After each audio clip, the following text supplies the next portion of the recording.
নমস্কাৰ অংকুৰিত অসমৰ এটি বিশেষ অনুষ্ঠান কৃষক বন্ধুৰ মাজলৈ স্বাগতম আজিৰ কৃষক বন্ধুত এগৰাকী বিশেষ অতিথিক আমি আমন্ত্ৰণ কৰি আনিছো তেখেত হৈছে অৰুণ মিত্ৰ এজন সফল মৌ পালক মোৰ বিষয়ে আপোনালোকে ইতিমধ্যে জানে আমাৰ স্বাস্থ্যৰ বাবে কিমান লাভজনক লগতে প্ৰকৃতিৰ বাবেও কিমান এটা সুন্দৰ প্ৰভাৱ পেলায় মৌ পালনে গতিকে আজি মৌ পালনৰ ওপৰত আমি কথা পাতিম আজিৰ এই অনুষ্ঠানটিত নমস্কাৰ নমস্কাৰ স্বাগতম অনুষ্ঠানটিৰ মাজলৈ আজিৰ কৃষক বন্ধু প্ৰতিদিনে আমি একোজন কৃষক বন্ধু আমন্ত্ৰণ কৰি আনো আৰু ইতিমধ্যে আপুনি মৌ পালনৰ ওপৰত বহু বছৰ ধৰি কাম কৰি আছে গতিকে পোনপ্ৰথমে আপোনাক মই সুধিম যে আপোনাৰ কিমান বছৰ হ'ল এই ক্ষেত্ৰখনত প্ৰথমতে মই অংকুৰিত অসম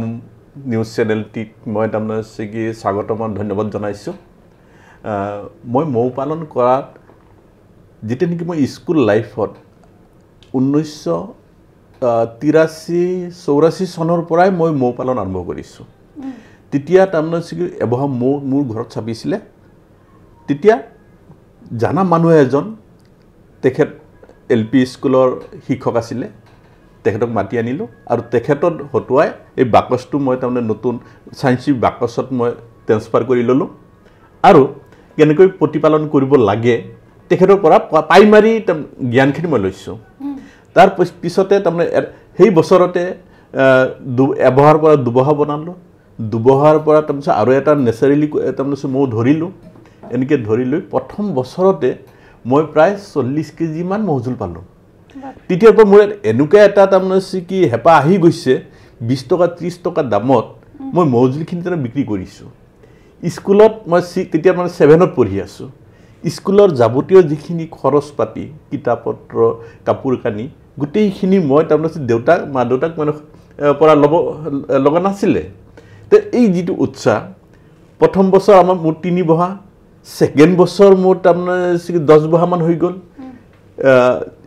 70 চনত 78 চনত মই মেট্ৰিক পাছ কৰিছোঁ তেতিয়া তাৰমানে মোৰ ঘৰত এইখিনি অলপ ভুল হৈছে 87ত মই মৌ পালন কৰিছোঁ এই মেট্ৰিক পৰীক্ষা দিছোঁ মেট্ৰিক পৰীক্ষা দিছোঁ তেতিয়া মোৰ ঘৰত প্ৰায় 15-16 বা মৌ মেট্ৰিক পৰীক্ষা দিয়াৰ পিছত মই খেতিত আহিলোঁ তাতে দেখা পালোঁ যে Central Bee Research and Training Institute ইমান দীঘলীয়া নাম তাৰপিছত মই অফিচত সোমাই গ'লোঁ সোমাই যোৱাৰ পিছত তেখেতসকলে মোক তাৰমানে সৰু ল'ৰা ভাবি মোক তাৰমানে ইটো সিটো প্ৰশ্ন সুধি আছে কিয় আহিছে কি কথা মই গোটেই মোৰ পৰিচয়টো দিলোঁ যে মই ক'লোঁ যে মোৰ মৌ পালন কৰি আছোঁ আপোনালোকৰ চাইনবোৰ্ডখন দেখা পাইহে মই সোমাইছোঁ যে প্ৰশিক্ষণো দিয়ে আৰু আপোনালোকে তাৰমানে কি যে ৰিচাৰ্জো কৰে গতিকে সেই হিচাপে মই তাৰমানে কি আপোনাৰ অফিচত আহিলোঁ পিছত তেওঁলোকে বহুত প্ৰশ্ন কৰিলে উত্তৰ যিকেইটা জানো সেইকেইটা দিলোঁ যিকেইটা নাজানো ছাৰ এইটো নাজানো তেওঁলোকে তাৰপিছত মোক সুধিলে যে কি কৰি আছে মই ক'লোঁ যে এইবাৰ মেট্ৰিক পৰীক্ষা দিলোঁ প্ৰশিক্ষণ ল'বা নেকি খুবেই ভাল পাম প্ৰশিক্ষণৰ বাবে গৈছিলে হয় তাৰপিছত তাৰমানে কি মোৰ নাম এড্ৰেছ গোটেইখিনি তাৰমানে ঠিকনা লৈছে যে আপোনাৰ তাত মই তাৰমানে তুমি বুলি কৈছিলে যে তোমাৰ তাত মই তাৰমানে দেওবাৰে আমি যাম ঠিক আছে ৱেলকাম সেই হিচাপে তেওঁলোকে দেওবাৰে তাৰমানে হোৱাৰ পিছত মোৰ তাত গ'ল যাই হেনো মই যিখিনি কথা কৈছোঁ গোটেইখিনি দেখা পালে যে হয় সঁচাকৈ মই মৌ পালন কৰি আছোঁ 15 বাহ মৌ সম্পূৰ্ণ তাৰমানে সবল মৌ প্ৰডাকশ্যনো চলি আছে তেতিয়া তাৰমানে তেওঁলোকে খুব ভাল পালে সেই সময়ত এই 15 বাহ মৌ পোহা মানুহ তাৰমানে কি ক্ষেত্ৰীয় অঞ্চলত নাছিলে এতিয়াতো ক্ষেত্ৰীয় অঞ্চলত একদম বিশালকৈ আপুনি ৰিফাইন কেনেকৈ কৰিব লাগে মৌৰ বাকচ কেনেকৈ বনাব লাগে গোটেইখিনি আপুনি প্ৰডাকশ্যন কৰি আছে ইতিমধ্যে আমাৰ অংকুৰিত অসমৰ সভাপতি নাছিৰ হুছেইন ডাঙৰীয়া আপোনাৰ খবৰ পাই তালৈ দৌৰ মাৰিছিলে আপোনালোকৰ পদূলিলৈ গতিকে গোটেইখিনি তেওঁ চালে খুব বেছি ভাল পালে আৰু সেয়েহে আজি আমি ষ্টুডিঅ'ত বহিছোঁ দাদাৰ সৈতে বহলভাৱে কথা পাতিবলৈ এতিয়া মই জানিব বিচাৰিছোঁ যে মৌ পালন কিয় কৰিব লাগে চাওক মৌ এনেধৰণৰ এটা পতংগ যাৰ তাৰমানে কোনো কীট পতংগৰ লগত তুলনা নহয় মৌ বৈজ্ঞানিক ডক্টৰ আইনষ্টাইনে কৈছিলে কিবা কাৰণত যদি পৃথিৱীৰ পৰা মৌ মাখি নোহোৱা হৈ যায় মানৱ জাতি 4 বছৰৰ বেছি জীয়াই থাকিব নোৱাৰে চাওক কিমান ডাঙৰ কথা যে মৌৰ লগত আমাৰ সম্পৰ্ক কি তাৰ পিছত এইখিনিও তেওঁ ব্যাখ্যা কৰিছে যে আমি যিখিনি ফলাহাৰে হওক বা আমি যিখিনি খাদ্য আমি খাওঁ প্ৰায় বেছিভাগে ফুলৰ পৰা ফললৈ ৰূপান্তৰিত হয় কেৱল গছত ফুল থাকিলেই নহব পলিনেশন যদি নহয় তেতিয়াহলে ফুলৰ পৰাটো তাৰমানে ফল নহয় তো যদি ফল নোহোৱা মৌমাখি নোহোৱা হৈ যায় মৌমাখি নোহোৱা হলে তাৰমানে কীট পতংগ নাইকিয়া হৈ যাব তো গতিকে ফুলৰ পৰা ফল নহব তো মানৱ জাতি তাৰমানে কেনেকৈ জীয়াই থাকিব কথাটো তাৰমানে বহুখিনি তাৰমানে অৰ্থযুক্ত তো গতিকে এইটো আমি তাৰমানে কি যে খাদ্য হিচাপে মৌজোল যদি আমি তাৰমানে খাওঁ এইটো ক'বলৈ গ'লে যে মানুহ এজন জীয়াই থাকিবলৈ হলে আমাৰ যিখিনি পুষ্টিৰ প্ৰয়োজন গোটেইখিনি কম বেছি পৰিমাণে মৌজোলত আছে আৰু অকল যদি মানুহজনক মৌজোলো তাৰমানে খাবলৈ দিয়া হয় তথাপি তেওঁ তাৰমানে বহু বছৰলৈকে জীয়াই থাকিব মানে ইমানখিনি গুণাগুণ ঘুমাই আছে আৰু আপুনি যেহেতু কৈছে মানুহৰ লগত জড়িত হৈ আছে মানুহৰ মানে দীৰ্ঘজীৱী হৈ থাকিবলৈ মোৰ লগত যথেষ্ট সম্পৰ্ক আছে আৰু আপুনি কোৱা মতে আমি জানিব পাৰিছো যে প্ৰকৃতিৰ লগতো খুব সুন্দৰ এটা সম্পৰ্ক আছে সুন্দৰকৈ প্ৰকৃতিৰ ৰক্ষণাবেক্ষণ দিয়াৰ ক্ষেত্ৰত নহয় জানো তে প্ৰকৃতিত তাৰমানে যিটো পলিনেশন প্ৰভাৱ পেলায় যে পলিনেশন তাৰমানে গোটেই বেছি ভাগ আপোনাৰ মৌমাখিৰ দ্বাৰাই বেছি হয় তে পলিনেশন হোৱাৰ লগে লগে আমাৰ খাদ্যৰ তাৰমানে কি যে যিখিনি আমাৰ খাদ্য ফলাহাৰ যিখিনি খাদ্য গোটেইখিনি আমাৰ তাৰমানে মৌমাখি ইয়াত তাৰমানে বহুখিনি অৰিহণা আছে প্ৰকৃতিৰ ওপৰত হয় এতিয়া আমাৰ অসমত কিমান প্ৰজাতিৰ আছে মৌৰ প্ৰজাতি অসমত 4-5 বিধ আছে এক নম্বৰতে হ'ল এপিছ চিৰেনা ইণ্ডিকা যাক আমি তাৰমানে পোহনীয়া মৌ খুৰুঙীয়া মৌ শালতৰা মৌ বুলি আমাৰ অসমত জনাজাত আৰু দ্বিতীয়তে হ'ল এপিছ মেলিফেৰা অৰ্থাৎ বৰমৌ যিবিলাক নেকি গছত বাঁহ লয় এটা গছত 3, 4, 5, 10 ইয়াতকৈ অধিক তাৰমানে বাঁহ লয় সেইটো বৰমৌ নিজে লয় সেইটো তাৰমানে পুহিব নোৱাৰি তাৰ বিচনী এখন বনাই মুকলি ঠাইত থাকি ভাল পায় গতিকে সেইটো আমাৰ তাৰমানে পোহাৰ উপযোগী নহয় কিন্তু তাৰ পৰা আমি মৌজোলখিনি হাৰভেষ্ট কৰিব পাৰোঁ তাৰ পিছত এই হ'ল 2 নম্বৰ 3 নম্বৰ হ'ল এপিছ মেলিফেৰা এপিছ মেলিফেৰাটো হ'ল পাশ্চাত্য মৌ এইটো বিদেশৰ পৰা আমাৰ তাৰমানে আমদানি কৰা আৰু সেই মৌজাত আমাৰ পোহনীয়া যিটো চিৰেনা ইণ্ডিকা যিটো ভাৰতীয় সজৰ যিটো মৌ আছে ইয়াতকৈ অলপ ডাঙৰ আৰু তেওঁলোকৰ বিচনীবিলাকো ডাঙৰ আৰু তাৰ উৎপাদনো বেছি যে কম্পেয়াৰ কৰিবলৈ গ'লে আমাৰ লোকেল গাই এজনী আৰু জাৰ্চি গাই এজনী খাদ্য বেছি খাব প্ৰডাকশ্যন বেছি দিব সেই ধৰণৰ আমাৰ তাৰমানে ইটালিয়ান জাতৰ মৌ আৰু সেই মৌজাতৰ তাৰমানে কি আমাৰ যদি পুহিব লগা হয় সেই মানুহজনৰ মৌৰ ওপৰত সাম্যক জ্ঞান থাকিব লাগিব বছৰত 2-3 বাৰ এনেকৈ মাইগ্ৰেশ্যন তাৰমানে স্থানান্তৰ কৰিব লাগিব য'ত নেকি মৌৰ খাদ্য আছে যেনেকৈ সৰিয়হ ধনিয়া লিচু এনেধৰণৰ খেতিত আমি তাৰমানে লৈ যাব লাগিব আৰু তাৰ বেমাৰ আজাৰো বেছি সেইখিনি ট্ৰিটমেণ্ট কৰিব লাগিব আৰু হয় কি তেওঁলোকৰ বাৰিষা ছিজনত খাদ্যৰ অভাৱ হৈ যায় সেই সময়ত আমি তেওঁলোকক উল্টাকৈ খাদ্যৰ যোগানো ধৰিব লাগিব আৰু কৃত্ৰিমভাৱে আমি তাৰমানে কি ৰাণীও প্ৰস্তুত কৰিব লাগিব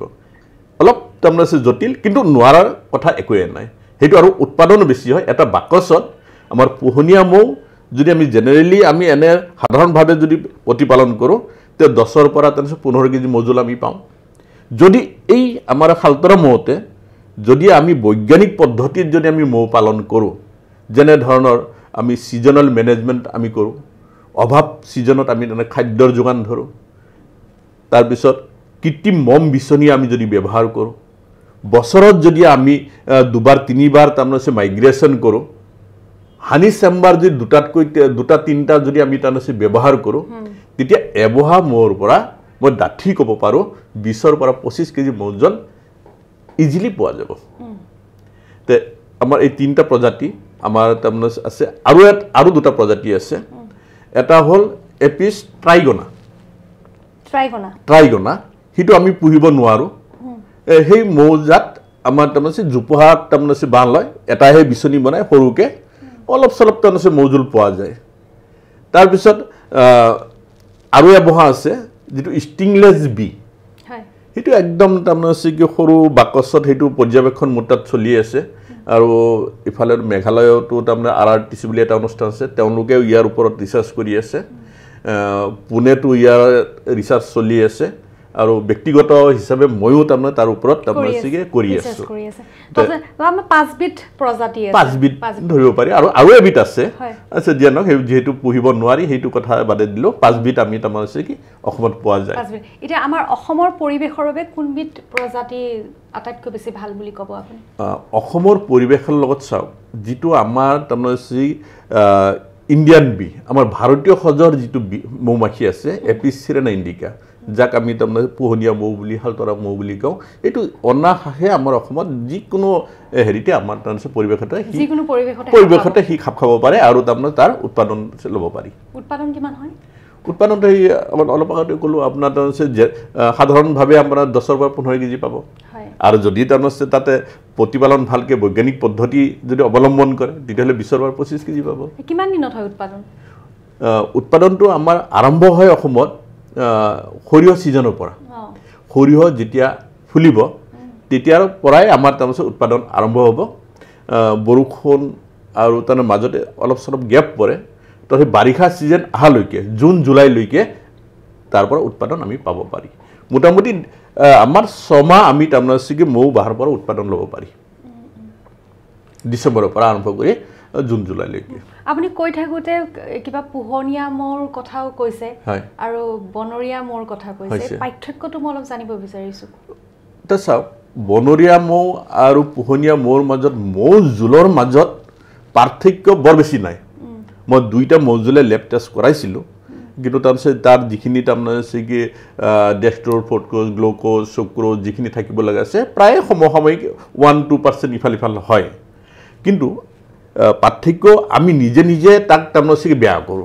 কেনে ধৰণৰ যে আমি যেটো পোহনীয়া মৌ প্ৰতিপালন কৰি আছো তাৰ পৰা মৌজুলখিনি হাৰভেষ্ট কৰিব যাওঁতে আমি ৰাই ভানি যে মৌজুল যেতিয়া আমাৰ পৰিপক্ক হ'ব তেতিয়া তাৰমানে মৌমাখিয়ে তাৰমানে ফুলৰ পৰা যেতিয়া মৌজুল কালেকচন কৰিব 70% তাত তাৰমানে পানীৰ পৰিমাণ থাকে হয় বাকচলৈকে আহালৈকে 40% পানী মৌৰ বডিয়ে খুহি লয় হয় 30% থাকিল এই 30% তাৰমানে পানীৰে হৈতে তেওঁলোকে মৌ বাকচত উঠালিত জমা কৰে তাৰ পৰা 10% পানী ঠাণ্ডাৰ দিনত উমনি দি আৰু গৰমৰ দিনত ফেনিং কৰি তাত তাৰমানে শুকুৱাই দিয়ে যেতিয়া 20% তলত আহিব তেতিয়া তেওঁলোকে মুখখন বন্ধ কৰি দিয়ে এইখিনি হল তাৰমানে ৰাই ফানি যে আমি গাঁৱলীয়া ভাষাত ক'ব গ'লে মৌজুলখিনি পকা মৌ তেনে ৰাই ফানি তেনে সেই মৌজুলটা আমি হাৰভেষ্ট কৰোঁ আমি হাৰভেষ্ট কৰিব যাওঁতে আমি ষ্টেইনলেছ পাত্ৰ আমি তাৰ ব্যৱহাৰ কৰোঁ যেটো আমাৰ তাৰমানে হানি এক্সট্ৰেক্টাৰ সেইটো আমি তাৰমানে কি ষ্টেইনলেছৰ আমি ব্যৱহাৰ কৰোঁ তাৰ অৰ্থাৎ ক'বলৈ গ'লে যে চাকুখনো ষ্টেইনলেছ আমাৰ মৌজুলত আমি তাৰমানে চুবলৈ প্ৰয়োজন নাই কিন্তু বনৰীয়া মৌৰ যেতিয়া নেকি আমি হাৰভেষ্ট কৰিবলৈ যাওঁ দিনতে হওক ৰাতিয়ে হওক বহুতে দিনতে পাৰিব পাৰে ময়ো পাৰোঁ বা ৰাতিও তাৰমানে হয় কিন্তু গছত যেতিয়া নেকি মানুহজন উঠিব তাতে তাৰমানে গছ যেতিয়া বগাই যাব গছতটো লেতেৰা বস্তু লাগি থাকিব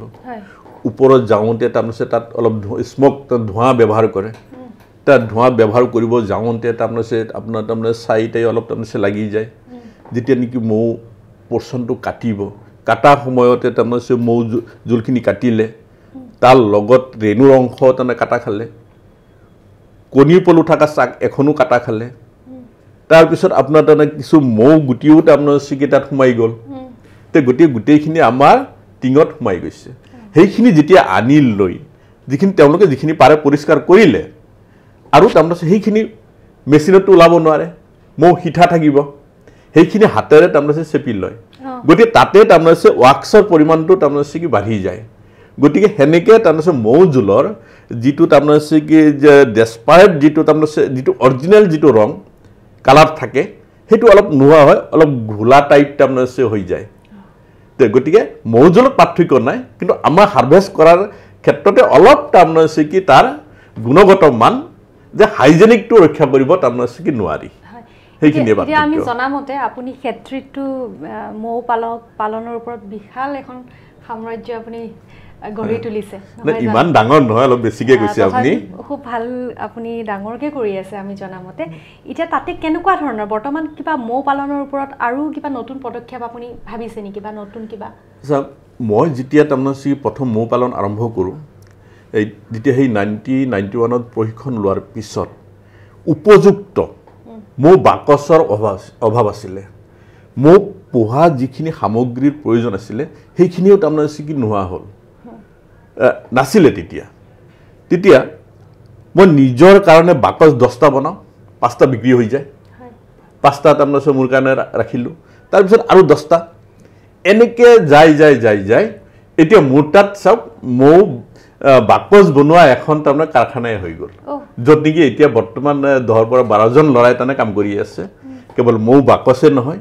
মৌ পালনৰ যিখিনি সামগ্ৰী, বাকচ, মৌ পেৰা মেচিন, উৰণীয়া টুপি, কেপচাৰিং নেট, আপোনাৰ যিমানখিনি সামগ্ৰী আছে প্ৰয়োজন হয়, মোটামুটি তাৰমানে 15ৰ পৰা তাৰমানে 20 বিধ সামগ্ৰী আছে।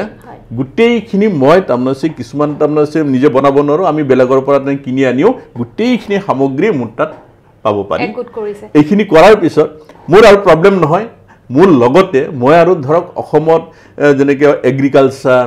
হৰ্টিকালচাৰ, কৃষি বিজ্ঞান কেন্দ্ৰ, আমাৰ ইয়াতে লাগি থকা IIE Indian Institute of Entrepreneurship, NABARD, এওঁলোকৰ অসমৰ বিভিন্ন ঠাইত মই প্ৰশিক্ষণ দিওঁ।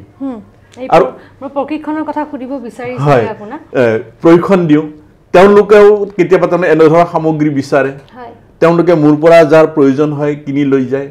তাৰপিছত এগ্ৰিকালচাৰ, হৰ্টিকালচাৰ তেওঁলোকেও যেতিয়া নেকি বিচাৰে যে মোৰ 10টা, 15টা, 20টা, কেতিয়াবা তাৰমানে 100টা, 200টা বাকচ বিচাৰে, মোৰ সৈতে বিচাৰে, তো গোটেইখিনি সামগ্ৰী মই বৰ্তমান দিব পৰা হৈছোঁ আৰু এটা জাগাতে পোৱা যায়। পালনৰ ক্ষেত্ৰত যিখিনি সামগ্ৰীৰ প্ৰয়োজন হয় পালন কৰাৰ ক্ষেত্ৰত গোটেইখিনি আপোনাৰ তাতে পোৱা যায় উপলব্ধ। আৰু অসম তথা নৰ্থ ইষ্টত মোটামুটি যিমানখিনি প্ৰশিক্ষণ দিলোঁ 2-3 হাজাৰ ষ্টুডেণ্টৰ কম নহ'ব। এতিয়ালৈকে 3 হাজাৰ আপুনি প্ৰশিক্ষণ দিছে? হয়, গোটেই অসম মানে ইমূৰ টু সিমূৰ গোটেইখিনি নাম আৰু এটা নলওঁ। অসম বা অৰুণাচল গ'লোঁ, তাৰ 3-4 বাৰ, মেঘালয়ত, এই বাহিৰত তাৰমানে 2টা ষ্টেটত মই তাৰমানে ৰাজ্যত কৰিছোঁ, প্ৰশিক্ষণ দিছোঁ। আৰু এতিয়া আপোনাৰ লগত কিমান মানুহ জড়িত হৈ আছে, সংস্থাপন কিমান? এতিয়া মোৰ এমপ্লয়ী হ'ল 12জন। তাৰপিছত মোৰ লগত যিখিনি ষ্টুডেণ্টে ভালকৈ নিয়াৰিকৈ কৰি আছে তেওঁলোককো তাৰমানে যিখিনি মৌ জোলৰ বজাৰ প্লাছ তেওঁলোকৰ যিখিনি তাৰমানে কি যে আপোনাৰ বাকচ লাগে, কিবা লাগে, মৌ পালনৰ সামগ্ৰী লাগে, তেওঁলোকে মোৰ লগতে তাৰমানে যোগাযোগ কৰি তেওঁলোকেও তাৰমানে কৰ্মসংস্থাপ লৈছে আৰু তেওঁলোকেও গোটেইখিনি বস্তু তাৰমানে মোৰ জৰিয়তে তেওঁলোকে তাৰমানে বেলেগক ছাপ্লাই দিব পৰা হৈছে। এনেধৰণৰ আমি ইজনে সিজনৰ তাৰমানে সহযোগিতাত আমি আগবাঢ়ি গৈ আছোঁ। খুব বেছি ভাল লাগিলে আপোনাৰ লগত কথা পাতি। আশা কৰোঁ অংকুৰিত অসমৰ কৃষক বন্ধু দৰ্শকসকলেও এই অনুষ্ঠানটি চাই, এই খণ্ডটি চাই উপকৃত হ'ব। আৰু যদি মৌ পালনৰ ওপৰত বা কোনোবাই যদি মৌ পালন কৰিব বিচাৰে বা কেনেকৈ ধৰণৰ প্ৰশিক্ষণ ল'ব, সামগ্ৰীসমূহ কেনেধৰণে তেওঁলোকে ল'ব বিচাৰে যদি দাদাৰ সৈতে যোগাযোগ কৰিব পাৰে, অংকুৰিত অসমৰ সৈতে যোগাযোগ কৰিব পাৰে। মৌ পালনৰ ওপৰত, মৌ পালন কৰাৰ ক্ষেত্ৰত যিকোনো কিবা যদি প্ৰশ্ন থাকে, আপোনালোকৰ মনত উদ্ভাৱন হৈছে কিবা প্ৰশ্ন, তেতিয়াহ'লে এই অনুষ্ঠানটিৰ তলত আপোনালোকে কমেণ্ট কৰি আপোনাৰ প্ৰশ্নটো পঠিয়াব পাৰে। গতিকে কিবা যদি ৰৈ গ'ল, আমি যিখিনি কথা পাতিলোঁ, কাৰণ এটা ডাঙৰ এটা ছাবজেক্ট হয় মৌ পালন, কিবা ৰৈ যাব পাৰে আমাৰ কথাৰ মাজত, তথাপিতো আপোনালোকৰ মাজত তেনেকুৱা কিবা যদি প্ৰশ্ন উদ্ভাৱন হয় আমাক মেছেজ এটা কৰিব, এই অনুষ্ঠানটিৰ তলত কমেণ্ট দিব আমাক। এতিয়া চাওক যে মইতো ভবা নাছিলোঁ যে মই তাৰমানে মৌ পালন কৰি মই জীৱিকা নিৰ্বাহ কৰিম এতিয়া মোৰতো তাৰমানে চিকি এতিয়া তাৰমানে GST লাগি মোটামুটি মোৰ এতিয়া টাৰ্ণঅভাৰ তাৰমানে চিকি বহুত হৈ গ'ল কিমান এনে উঠি অহা নৱ প্ৰজন্মখিনি বা যিখিনি কৃষক বন্ধু আগ্ৰহী মৌ পালন কৰিব এই অনুষ্ঠানটো চাই হয়তো যথেষ্ট মন মেলিব কাৰণ এটা আছে মৌ পালন কৰিবলৈ হ'লে ধৰক এটা আছে গৰু ছাগলী যিকোনো মানুহে যেনি তেনি তাৰমানে পালন কৰিব পাৰে কিন্তু মৌ বস্তুটো অলপ সুকীয়া যদি মৌ পালন কৰিব বিচাৰে তেতিয়াহ'লে তাৰমানে চিকি প্ৰথমতে মই তেওঁক সাজেষ্ট কৰোঁ যে আপুনি প্ৰশিক্ষণ লওক অধ্যয়নৰ প্ৰয়োজন হ'ব আজি মই যে ইমানখিনি তাৰমানে চিকি যে যাব পাৰিছোঁ মই প্ৰথমতে 1991তে 3মহীয়া ট্ৰেইনিং কোৰ্চ তাৰমানে চিকি লৈছোঁ এটা মোৰ ওপৰত তাৰপিছত মাষ্টাৰ ট্ৰেইন কৰিলোঁ তাৰপিছত পুনেত যাই তাৰপিছত ডক্টৰ ইটছ নামৰ এজন তাৰমানে চিকি মৌ বৈজ্ঞানিক পালোঁ তেখেত আহিছিলে যোৰহাটত তাতো 15 দিন মই ট্ৰেইনিং লৈছোঁ তাৰপিছত মেঘালয়ত আহিছিলে আপোনাৰ ডক্টৰ নামটো পাহৰিলোঁ নেদাৰলেণ্ডৰ এজন তাৰমানে চিকি মৌ প্ৰশিক্ষক তেখেতৰ পৰাও এসপ্তাহ প্ৰশিক্ষণ লৈছোঁ এতিয়া তাৰমানে ধৰক এক্সপোজাৰ ভিজিট পাঞ্জাব উত্তৰাখণ্ড নাইনিতাল হালদ্বানী গোটেই ভাৰতবৰ্ষত কেনেধৰণৰ ক'ত কেনেধৰণৰ মৌ পালন কৰি আছে পাঞ্জাবৰ যিবিলাক তাৰমানে ডাঙৰ ডাঙৰ তাৰমানে ইণ্ডাষ্ট্ৰী আছে সেইবিলাকতো গৈছোঁ তেনে এই গোটেইখিনি অভিজ্ঞতা তাৰমানে চিকি লৈ মই তাৰমানে আগবাঢ়ি তাৰমানে চিকি গৈ আছোঁ খুব ভাল কিন্তু শেষত আপুনি যদি এটা অনুমান মানে কোনোবাই যদি আগ্ৰহী মৌ পালন কৰিব পালক হিচাপে নিজকে মই এটা আছে কি চাওক চৰকাৰীভাৱে প্ৰশিক্ষণ দিয়ে সেইটো ফ্ৰী কষ্ট দিয়ে বহুতে তাৰমানে আজি KVIC আছে আপোনাৰ তাৰমানে এগ্ৰিকালচাৰ হৰ্টিকালচাৰ আৰু বিভিন্ন তাৰমানে যিবিলাক NGO আছে তেওঁলোকে প্ৰশিক্ষণো দিয়ে আৰু তেওঁলোকে তাৰমানে চিকি মৌ বাকচ কলনী মৌ বংশ বিতৰণ কৰে গতি কোনবা যদি ইচ্ছুক তাৰমানে চিকি আছে যে মৌ পালন কৰিম বুলি চৰকাৰৰ সুবিধাটো প্ৰথমত লওক যদি চৰকাৰী সুবিধা যদি নাপায়ো তেতিয়াহ'লে নিজাববীয়া নিজা খৰচত যদি মোৰ তাত কোনোবাই প্ৰশিক্ষণ ল'ব বিচাৰে এক পইচা দিব নালাগে তেওঁৰ আহা যাতায়াতী কেৱল তালৈকে আহিব গোটেইখিনি প্ৰশিক্ষণ মই তেওঁক তাৰমানে দিব পাৰিম বিনামূলীয়াকৈ তেওঁৰ প্ৰথম অৱস্থাত ব্যৱসায়টো যদি তেওঁ আৰম্ভ কৰে কিমানখিনি তেওঁ মূলধন হাতত ৰাখি তেওঁ সাহস গোটাব পাৰিব কৃষক বন্ধুসকলে মূলধন সিমান এটা বেছি নালাগে প্ৰথম হ'ল প্ৰশিক্ষণটো ল'লে যে প্ৰথমত 4-5টা মান বাকচ লওক এটা বাকচৰ দাম 1800 পৰা 2000 টকা তাৰপিছত আপোনাৰ টুপি যি বিভেল বুলি কওঁ কেপচাৰিং নেট এনেধৰণৰ আনুষংগিক মৌ পেৰা মেচিনটো এনেধৰণৰ বাকচ মোটামুটি 10ৰ পৰা 15000 টকাৰ পৰা তেওঁলোকে আৰম্ভ কৰিব পাৰে 15000 টকাৰে আৰম্ভ কৰিলে কেইটা বাকচেৰে মোটামুটি 4টা 5টা আৰম্ভ কৰিব পাৰে 15000 টকা খৰচ কৰি সেইখিনি আৰম্ভ কৰাৰ পিছত তেওঁ কিমান দিনৰ পাছত কিমান প্ৰথম বছৰতে কিমানখিনি পইচা উপাৰ্জন 15000 টকা খৰচ কৰিলে নহয় প্ৰথম বছৰতে এই তেওঁ যিখিনি খৰচ কৰিলে গুটিখিনি উঠি আহি আৰু হিমানখিনি টকা প্ৰথম বছৰতে হি লাভান্বিত হ'ব মানে 15000 টকা খৰচ কৰি 30000 টকা উপাৰ্জন কৰিব পাৰিব তাৰমানে ডাবল আহি যাব উপাৰ্জন কৰিব গতিকে এটা অনুমান আপোনালোকক দি দিলোঁ গতিকে কিবা যদি প্ৰশ্ন থাকে মৌ পালনৰ ক্ষেত্ৰত কোনোবাই যদি মৌ পালন কৰিব বিচাৰে বা এই ব্যৱসায়ৰ লগত জড়িত হ'ব বিচাৰে কিবা যদি প্ৰশ্ন ৰৈ গৈছে আমাৰ সুধোতে তেতিয়াহ'লে আপোনালোকে কমেণ্টত নিজৰ প্ৰশ্নটো পঠিয়াব আমি দাদাৰ সৈতে আকৌ বহিম আকৌ প্ৰশ্নৰ উত্তৰবোৰ দিবলৈ আমি চেষ্টা কৰিম গতিকে বহুত ধন্যবাদ আপোনাক আপোনালৈ ধন্যবাদ আপোনালোকে অংকুৰিত অসমৰ আজি এই চেনেল যোগে যে মোক মাতি আনি ইমানখিনি কথা তাৰমানে যিখিনি সুধিলে মই যে ক'ব পাৰিলোঁ আৰু মোৰ যিখিনি তাৰমানে অভিজ্ঞতা যদি অসমবাসীয়ে যদি কোনোবা কেইজনমান মানুহৰ যদি তাৰ উপকৃত হয় সেইখিনি কামনাৰে মই ধন্যবাদেৰে অনুষ্ঠানটি সামৰিছোঁ নমস্কাৰ ধন্যবাদ অংকুৰিত অসমৰ কৃষক বন্ধুৰ আজিৰ অনুষ্ঠানটিৰ পৰা বিদায় লৈছোঁ ধন্যবাদ